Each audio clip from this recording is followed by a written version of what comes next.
নবীজির দাদা Abdul Muttalib সেদিন রাতে কাবা শরীফের ছাদে দাঁড়িয়েছিলেন। হঠাৎ করেই তিনি আকাশে একটি প্রজ্বলিত আলো দেখতে পায়, যেটা আরব থেকে পূর্বাঞ্চল সহ পুরো বিশ্বে ছড়িয়ে পড়ে।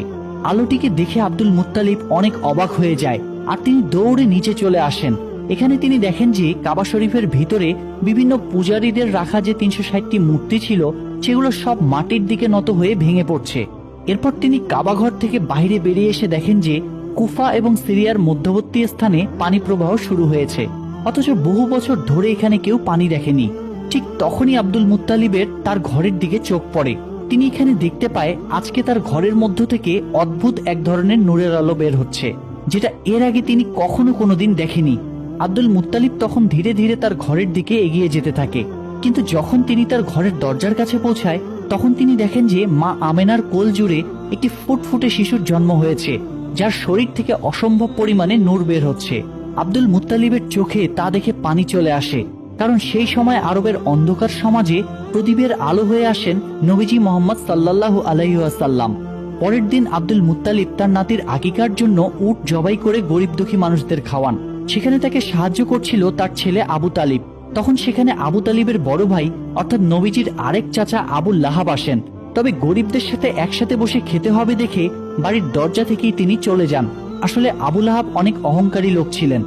অন্যদিকে মা আমেনার বুকে দুধ তৈরি হচ্ছিল না, তাই শিশু মুহাম্মদকে দুধ খাওয়ানোর জন্য একজন মহিলাকে ডাকা হয়। সে ছিল আবু লাহাবের স্ত্রীর দাসী। তাই আবু লাহাব ঘরে ফেরার পর তার স্ত্রী তার সাথে অনেক রাগারাগি করে যে তার দাসীকে এই কাজের জন্য কেন নেওয়া হলো। আসলে আবু লাহাবের স্ত্রীও অনেক অহংকারী ছিল। অন্যদিকে দেখা যায় ইহুদিরা মিলে কথা বলছিল। তারা বুঝতে পেরেছে কোনো বিশেষ শিশুর জন্ম হয়েছে, কারণ এ ব্যাপারে তাদের কিতাবেও স্পষ্ট বলা ছিল। ফলে যেদিন রাতে নবীজির জন্ম হয় সেদিন রাতের আকাশের সেই আলো দেখেই খ্রিস্টান এবং ইহুদিদের ধর্মযাজকরা বুঝে গিয়েছিল তার মানে সেই শিশু পৃথিবীতে চলে এসেছে। তবে ইহুদিরা বেশ চিন্তিত ছিল, কারণ তারা জানতে পেরেছিল যে কোনো ইহুদির ঘরে এমন শিশু জন্ম নেয়নি। তাহলে সেই শিশুটি কে হতে পারে?